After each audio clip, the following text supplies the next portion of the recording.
The desert wind blew hot and dry across the red sand. Jason wiped the sweat from his brow as he stepped out of the rover. Behind him, the rest of the salvage team followed. Scanning the area with their scanners and eyes, the signal they had received was weak, old, and unstable, but something was definitely buried here. And then they saw it, half buried under layers of sand and rock. A large black structure, cracked and scorched, sticking out like a wound in the earth. It was not human, it was alien. Looks like a crash, one of the techs said, walking closer. Jason crouched down and touched the metal, which felt warm. Despite the shade, this wasn't recent, he said, but it's not dead either. The structure pulsed lightly, a soft green glow flickering deep within its broken shell. The others hesitated, but Jason moved closer, climbing into the torn open hull. Anyone inside? He called, his voice echoing. Silence answered, except for the creak of metal and wind as he moved deeper. His flashlight revealed strange writing along the wall, symbols that curved like vines and glowed faintly. Then he heard something. A soft sound, like breathing. He froze, lifting the light toward a small compartment at the back of the ship.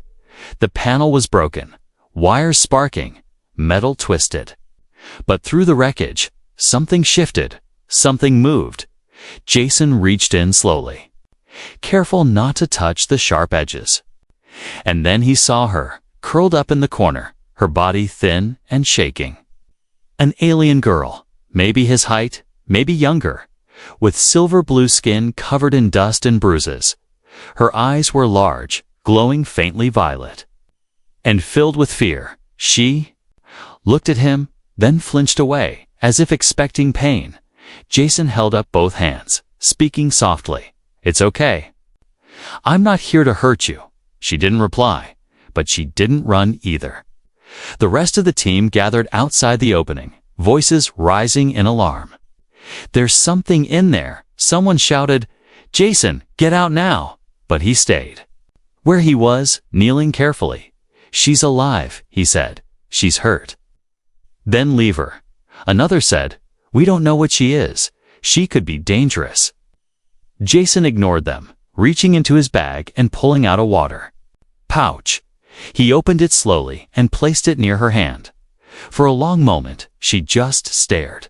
Then, shaking, she reached out and took it, drinking carefully, her eyes never leaving his. It was a silent thank you, but Jason felt it. He smiled gently. You're safe now. Someone climbed up behind him, a medic. Ready with gloves and scanner, Jason stepped aside slightly as the medic checked her vitals. She's weak, the medic said, but not dying. Can she talk? The girl opened her mouth, then hesitated, and finally, she whispered in a broken voice, please, one word. But it echoed louder than anything else they'd heard.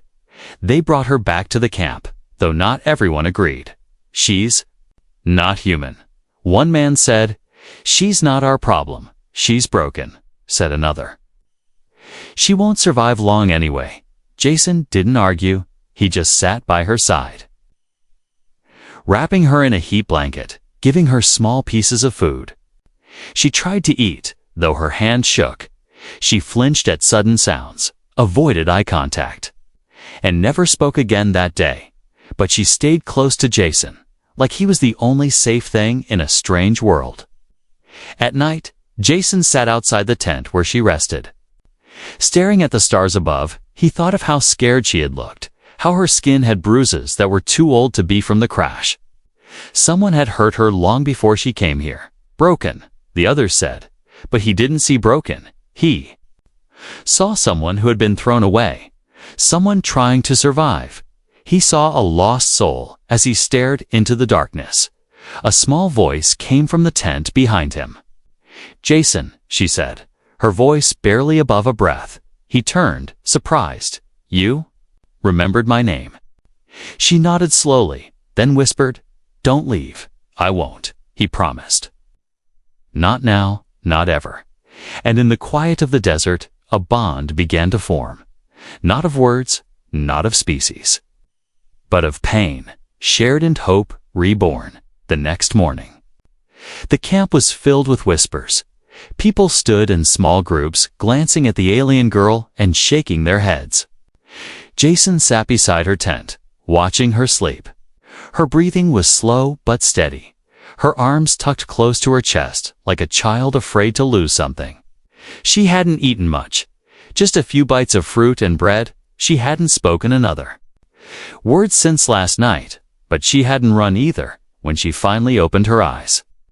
Jason offered her water. She took it carefully, then looked away. She didn't smile, didn't say thank you, but she drank it all, which was a small win. Jason sat quietly beside her, not speaking. Sometimes silence was the only thing someone broken could trust. Later that day, a meeting was called. All the team leaders gathered in the command tent. Jason stood in the back, arms crossed, listening to angry voices rise and fall. "She's an alien girl, and we don't know what she can do," said one leader. "She hasn't done anything," Jason replied. "She's scared and injured. She doesn't even talk." Another argued, "For all we know, she could be a failed prototype, or some dangerous sleeper agent. She's useless." Someone said coldly, "Why are we feeding her?" Jason clenched his fists. "She's not useless," he said, voice low but firm. "She's just hurt, broken," another muttered. "Same thing." Jason didn't reply, because arguing with closed minds was like yelling at stone. But inside, he made a decision. He wasn't giving up on her, no matter what they said. Back at the campfire that night, Jason brought her a bowl of warm stew. She looked at it, then at him. "Eat slowly," he said softly. "It'll help." She hesitated, then dipped her fingers in and tasted it.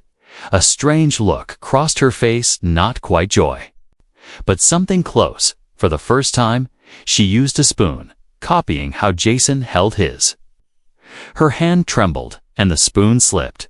She stared at it as if it had betrayed her. Jason picked it up and placed it back in her hand, guiding her fingers. "Gently, you can do this," he said. "Just go slow."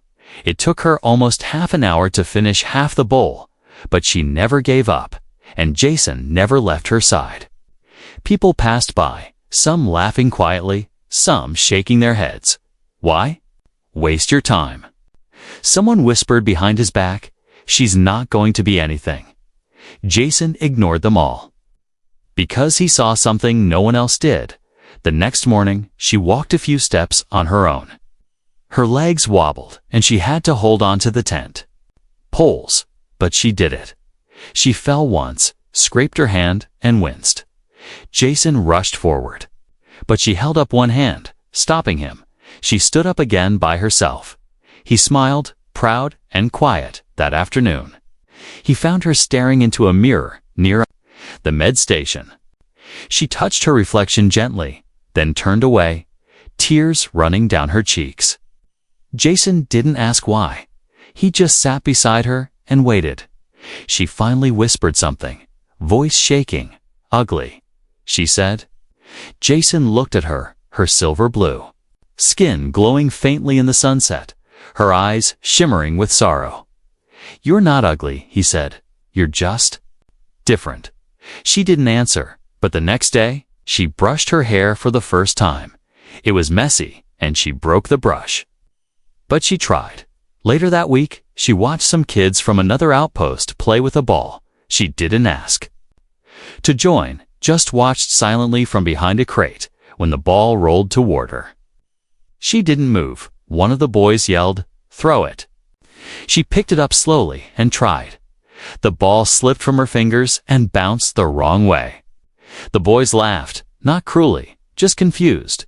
"She doesn't know how," one said. "She's weird." Another whispered. She stood frozen, eyes down, but didn't cry. Jason stood nearby, watching everything. Later, he brought her a smaller ball, and the two of them practiced gently behind the tents. Her aim was terrible, but her smile, small and flickering, was real. That night, Jason sat near the fire, staring at the stars. She sat beside him, knees pulled to her chest. "Why help me?" she asked suddenly. Jason looked at her, surprised by the question. "Because someone should," he said. "You don't have to be useful to deserve care." She looked away, silent for a long time, then whispered, "No one ever said that before." Jason looked at her and said, "Well, now someone has." And in that quiet moment, something began to change, not just in her, but in him too. He didn't see a broken alien girl anymore. He saw someone brave enough to keep standing, even when the world kept pushing her down, and he knew this was only the beginning of her story. Thalixa didn't speak much, but that night, something in her changed. She sat by the fire, knees hugged to her chest, eyes staring at the flames like they were alive. Jason was cooking something in a small pot when he heard her say, "Do you have family?" The words were soft, uncertain, like she hadn't used her voice in years. Jason turned to her, surprised. "My parents passed when I was young," he said gently. "My sisters, somewhere on Mars, haven't seen her in years." Thalixa looked down again, her voice barely a whisper. Lucky, Jason sat beside her. Waiting, he didn't rush her, didn't ask anything, just waited. Finally, she spoke again, her voice broken and tired. "They said I wasn't right." "Not like them." Jason watched her face carefully. Her hands trembled as she stared at the ground. "My kind. We speak without words," she explained slowly. "We share thoughts. Emotions?" Jason nodded. "Telepathy." She nodded, but I couldn't hear them. Not fully. Her breath caught in her throat, and Jason saw her hands clench into fists. "They said I was a burden," she said, a silent shadow. Her voice was shaking, like she was holding back something sharp and painful. "They tried to fix me. Machines, drugs, punishment." Jason's chest tightened. "But he didn't speak," she continued. "They put me in a place with others, like my quiet ones. Broken ones. They chained us to the walls," she whispered, "told us to meditate. But no one came back whole." Jason looked at her arms, now wrapped in clean cloth, but suddenly he noticed faint scars near her wrists. She quickly pulled her sleeves down. He said nothing, just moved a little closer. "I escaped during a raid," she continued. "I stole a ship. I didn't know how to fly it. I just ran." Jason's voice came soft and calm. "You crashed here." She nodded. "I wanted to die somewhere quiet." Her voice cracked like glass, but I didn't even get that right. Jason gently touched her shoulder. "You didn't fail," he said. "You survived." Thalixa looked at him for a long time, her eyes wide and wet. "I don't know what surviving means anymore," she whispered. Jason answered. "It means there's still a chance, still something waiting ahead." She didn't reply, but she didn't pull away from his touch either. The next morning, Jason woke early and found Thalixa sitting in the sun. Her eyes were closed, her hands resting on her lap. She seemed calm, like she was listening to something far away when he approached. She opened her eyes and said, "I dreamed." Jason sat beside her. "What did you see?" "A garden," she said, "but it burned. A text, and I couldn't scream." Jason didn't know what to say, so he just handed her some fruit. She took it, smiling weakly. "Thank you." It was the first time she said it clearly. Jason smiled back. "You're welcome." Later that day, 2 new visitors arrived at the outpost scouts. From a nearby human colony, they looked at Thalixa with cautious eyes. One of them asked Jason quietly, "Why is she here?" Jason replied, "Because she has nowhere else to go. She's one of them," the man whispered. "Did you scan her for tracking chips?" Jason's jaw tightened. "She's not a weapon." The scout said nothing, but his eyes said otherwise. That night, Thalixa asked Jason, "If I was human, would they treat me better?" Jason looked at the stars, then said, "Maybe." She nodded slowly. "So different is dangerous." "Different," Jason said, "scares people. But that doesn't mean it's wrong." Thalixa touched her own chest. "I want to be something." "Else you already are," Jason said. "You're not what they called you, not what they tried to destroy in the days that followed." Thalixa started trying more things, walking alone to the well, helping carry light supplies, learning a few English words each morning. She was clumsy, sometimes confused, but always trying. People still stared, still whispered. But some began to notice the quiet strength in her steps. The ones who once called her useless now watched in silence, unsure what to believe. Jason watched Tubut with pride, not doubt. He saw what she was becoming, and he knew this girl who had once begged to be forgotten was finally beginning to believe she deserved to be seen.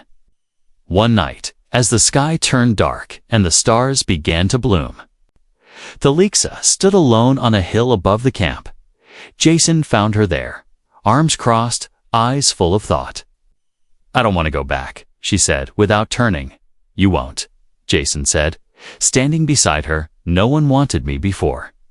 She whispered, "But maybe." "I want myself now." Jason smiled, proud and silent. Because that one sentence meant everything. She wasn't broken anymore. She was healing. The camp had changed. But not enough. Whispers still followed Thalixa like shadows. Some people gave her strange looks. Others avoided her completely. A few smiled at her, but only when Jason was around. And every night, when the fires burned low and the winds grew cold, she sat alone, silent, watching the sky. Jason noticed, but said nothing. He knew healing wasn't a straight road. It was crooked, sharp, and full of old ghosts. That morning, she dropped a metal crate by accident. It made a loud noise, and one of the workers nearby shouted, "Hey! Be careful, freak." Thalixa froze, her eyes wide, her hands shaking. The man didn't mean to scare her. He just walked away, grumbling. But something inside Thalixa cracked. She backed away slowly, then turned and ran. No one stopped her, not at first. Everyone assumed she just needed space. But Jason knew better. When he realized she was gone, he searched the camp. Her blanket was gone too. And her footprints led past the old water tank and into the desert. Jason didn't waste a second. He grabbed his coat, a tracker drone, and a light. He followed her trail through the dry, cracked land. The sky above turned from blue to orange to deep purple. Temperatures began to drop. And the desert wind howled louder. "Thalixa." He called out again and again. No answer, just wind and silence. Then, the drone picked up a faint heat signal. Jason followed it into a narrow rocky pass, and there she was. She sat curled up beside a boulder. Arms around her knees, her blanket had blown off and lay tangled in cactus thorns. Her skin was pale now, her lips trembling. Jason ran to her. Kneeling down, "You'll freeze out here," he said urgently. Wrapping his coat around her, she didn't move, didn't speak. "Why? Did you run?" he asked, voice gentle but firm. She blinked slowly, then whispered, "I thought maybe they'd be happier if I left." Jason's heart sank. "You don't need to leave," he said. "You need to stay." "But I ruin things," she said softly. "I can't work fast. I can't understand everything. I'm always behind." Jason looked her in the eyes. "You're not behind. You're rebuilding." She shook her head. "I don't know how to be anything." Jason took her cold hands in his. "Then let's figure it out together." He carried her back through the rocks and across the sand. Each step was heavy, but he didn't stop. By the time they reached the camp, frost had begun to form on the edges of the tents. People watched as he brought her in, wrapped her in heated cloth, and sat beside her. No one said a word, but many eyes softened just a little. Later in the med tent, she lay resting while Mai Yi She lay resting while my ye may resting while my ye may well lost in well. People watch as he brought her in, while ye, my wallet to a sea light. A may wall my ye may sit by ye, my may sit beside. Well my ye sell my ye, by my ye, way I said, my ye, ka it, lie I ebb, I you unlied it. Jason sat by her side. She looked up at him and whispered, "Why do you care so much?" Jason smiled gently, "Because someone cared for me once, when I was broken too." She blinked, surprised. "You were broken?" He nodded. "We all are." In some way, Felixa closed her eyes and said, "Then maybe I'm not alone." Jason replied, "You're not." The next morning, she didn't sleep in. She got up early and walked to the well with Jason. She even smiled at the medic, who handed her warm tea. Small things, but Jason noticed, and so did others. She didn't speak much, but her actions began to speak louder. One day, she found the man who had yelled at her. He stood by a supply crate, eyes wide when he saw her. She didn't shout or cry. She simply handed him a tool he had dropped, nodded once, and walked away. That single moment left him silent for the rest of the day. Even he saw it. This girl was not weak. She was trying harder than anyone else. That evening, Jason gave her a small gift, a badge with her name written in both English and alien script. She stared at it for a long time, then pinned it on her worn coat. Her fingers touched it like it was something holy. "You deserve better," Jason told her, and for the first time, the Felixa didn't look away. She looked at him, and quietly, firmly, said, "Maybe I do." In the silence that followed, the desert didn't feel as cold, because something warmer had taken root inside her. Not fire, not sunlight, but the beginning of self-worth. And this time, she wasn't going to run from it. The outpost buzzed with tension that morning. Jason woke early, sensing something wrong in the air. The sky was gray, the wind sharper than usual. The Felixa stood quietly near the food station, her hands wrapped around a warm cup. She didn't say much anymore, but she didn't hide either. That alone was progress. Jason walked over, handing her a small protein bar. She took it, nodded, and looked up at him. "I heard voices in the dark last night," she whispered. Jason frowned. "Dreams?" She shook her head. "Footsteps." "Real ones." He scanned the area, noticed a few crates moved from their usual spot, and something else's silent drone had been knocked over behind the storage tent. Then came the alert, a sharp whistle from the tower. "All units unknown. Movement detected, west perimeter." Jason rushed to gear up. Felixa followed, but stayed back. People were running, locking gates, grabbing weapons. Then the first shot rang out. One of the guards screamed, "Raiders!" They came in fast scrap metal armor, laser pistols, and electric nets. They weren't here for trade. They wanted supplies and anything else that could be sold. The outpost guards fought back, but they were outnumbered. Chaos exploded across the camp. The Felixa ducked behind a wall, her heart racing. Jason was in the middle of the fight, shouting directions, helping wounded people crawl to safety. A scream tore through the air. A child had been cornered near the med tent. One of the raiders aimed his gun at the boy, sneering. Felixa didn't think. She ran. She threw herself between the child and the weapon. The shot fired straight into her arm. She stumbled, fell hard, but did not cry out. Blood oozed down her sleeve, silver blue and thick. The child stared at her, frozen in shock. Then Jason was there, his rifle aimed, his voice thunderous. "Get away from her!" The raider fled, and others followed as backup arrived from the northern watchtower. The attackers retreated quickly, not expecting this much resistance. Silence slowly returned to the camp, filled only with groans and labored breathing. Jason dropped beside the Felixa, grabbing her hand. "You're bleeding," he said, panic rising in his voice. I'm fine, she whispered, her eyes glowing strangely. It doesn't hurt much. He tore the sleeve open and froze. The wound was healing. Right in front of his eyes, her skin sealed itself slowly, the flesh closing, the blood fading. I've never seen anything like this, the medic said. Wide-eyed. The Lexa blinked, confused. I didn't know I could do that. Jason stared at her, amazed. Your body? It's learning, he said. It's adapting. The Lexa looked at her arm. Then at the boy she'd protected. He smiled at her, eyes wide. You saved me.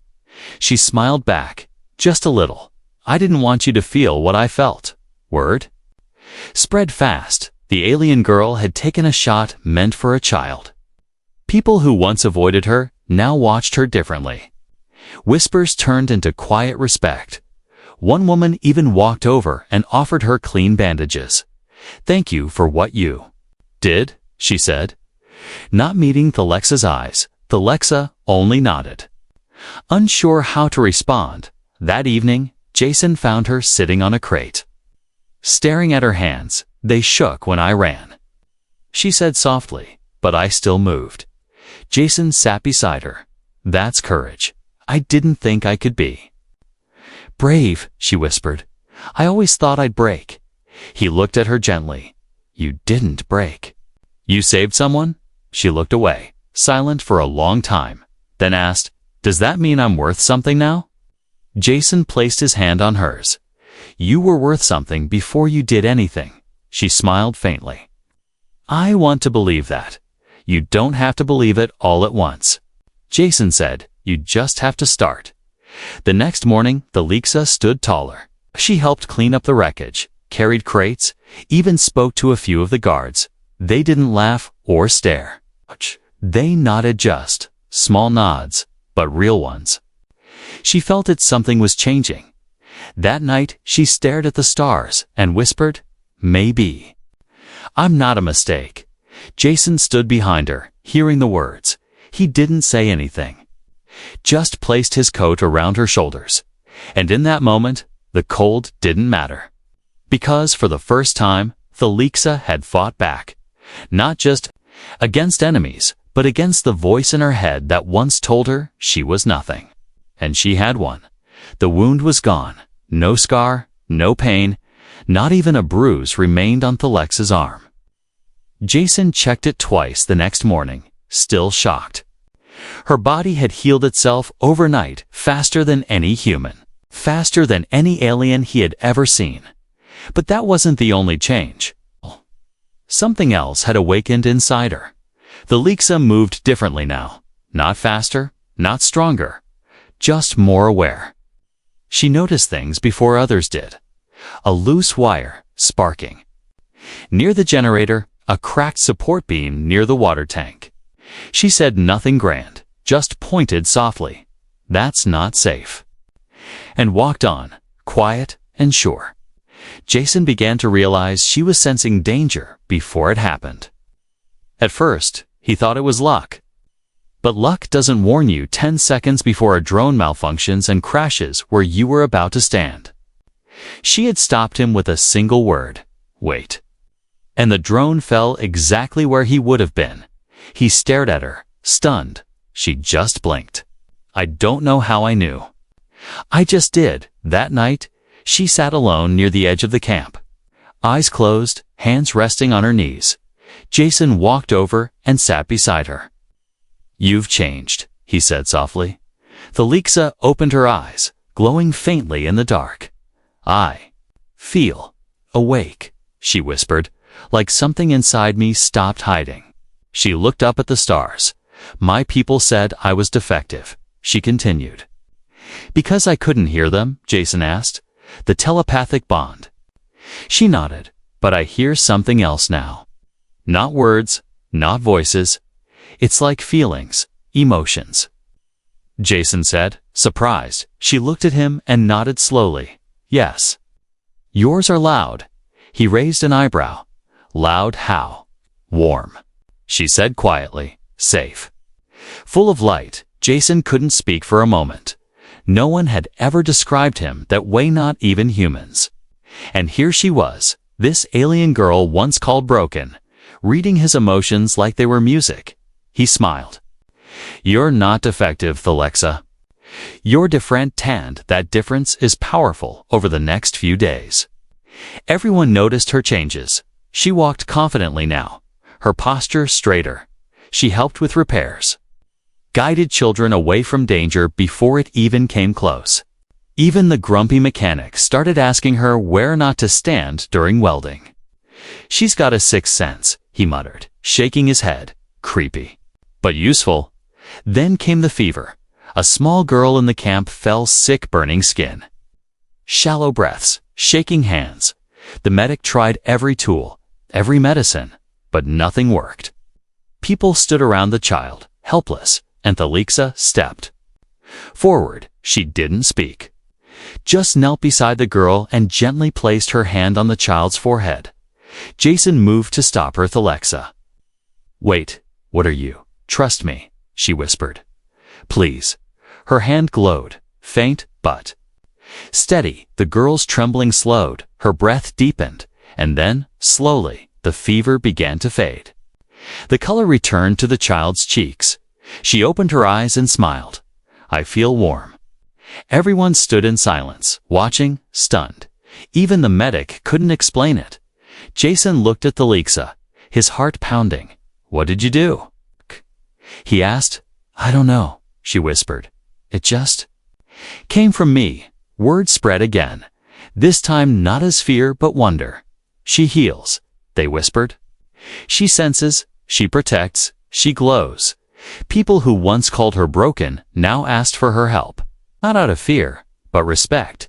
Even the scouts from the northern post came to see her, asking questions, offering food and clothes in thanks. But Alexa stayed close to Jason. She trusted him, only him. One evening, Jason brought her a journal. Inside were pages with notes, sketches, and memories. He handed it to her to track. "What you're becoming," Alexa opened it slowly, touched the pages gently. "I don't know what I am," she said. Jason smiled. "Then let's discover it together." Later that night, the wind howled louder than ever. Storm lights flashed in the sky. Red lightning danced across the horizon. A warning message came from the far towers. Something is coming. Unknown signals approaching fast. Jason stood on the wall, rifle ready. Alexa stood beside him, not with fear, but with steady breath and glowing eyes. Jason turned to her. "You don't have to do this," she replied. "I'm not hiding anymore." The girl who once sat silent in the dark had become something else. Not a weapon, not a healer, but a force, gentle, deep, and impossible to ignore. Her true power wasn't strength or fire. It was empathy, courage, and the will to feel even when it hurt. The storm came at night. It rolled across the desert like a wave of fire and static. Red lightning cracked the sky, and strange lights danced just beyond the hills. The outpost alarms rang loud. Guards ran to the walls, weapons in hand, and in the center of it all stood the Alexa.com, glowing, waiting. Jason stood beside her, his coat flapping in the wind. "Whatever's out there, it's not human," the tower scout said nervously. "They're not raiders," said another. "They move too smooth, too fast." Alexa closed her eyes, listening. Then she whispered, "They're here for me." Jason turned, shocked. "Who?" She opened her eyes, sad, steady, and calm. "My people," she said. "The ones who threw me away." The lights came closer. Sleek alien ships touched down outside the gates. Figures stepped out. Tall, silver-skinned, their robes flowing. With woven energy threads, they didn't speak with mouths, but thoughts flowed like whispers through the air. Everyone in the camp flinched except Alexa. She walked forward alone. Jason followed, heart pounding. A tall figure stepped ahead. Of the other sit was her mother, or at least the one who had birthed her. Alexa stopped a few feet away, her hands clenched. The alien woman tilted her head and spoke not in words. But through thought, you survived. Thalex's voice was firm. You left me. The alien woman didn't deny it. You were incomplete, she said. Not useful, not bonded. But now, you shine. Jason could barely believe what he was hearing. She was always whole, he said, stepping forward. You just didn't want to see it. The alien leader looked at Thalixa again, this time with a softer expression. You are valuable now. Return with us. We will place you in the archives. Study your growth, honor your pain. Thalex's face twisted pain, anger, disbelief. You only want me because I'm useful now, she said quietly, because I became something without. You, she looked back at Jason, then at the people behind the gates. The ones who once feared her, then fed her, then followed her. I'm not yours anymore, she said to her old people. I was never broken. I just needed kindness. The alien leaders said nothing. No apology. No protest, just cold calculation in their eyes. They returned to their ships, and vanished into the night sky. No battle, no blood, just silence and freedom.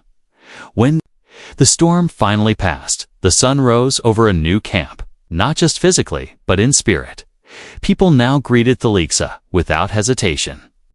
Children ran to her with questions, laughter, and stories. Adults asked for her advice, her help, or just her presence during tough decisions. She became part of them, not as a guest, not as an outsider, but as family. Jason gave her a new badge, this one shaped like a star. You earned this, he said. Not because of your power, but because you stayed when you could have left. Thalixa smiled, her eyes warm. I stayed because this is home. She built her own little place at the edge of the camp, half tent, half greenhouse. Inside, strange alien flowers bloomed beside Earth's plants. Everything in her life now grew from two worlds, blended, peaceful, strong. She taught others what she learned about emotions, energy, balance, and healing. People came from far away to meet her, to ask, how did you become this? And she always answered the same way.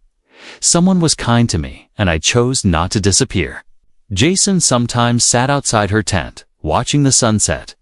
She'd sit beside him, both silent, both at peace. One night, she whispered, "Do you still think I deserve better?" Jason looked at her and replied, "You always did. It just took the world time to see it." The girl who was once thrown away, once called broken, once feared by both her own people and humans, was now something more than they had ever imagined. Not a mistake, not a weapon, not an experiment, but a bridge, a symbol, and a reminder that no one is truly broken. Some just need a little warmth, a little time, and someone who refuses to give up on them.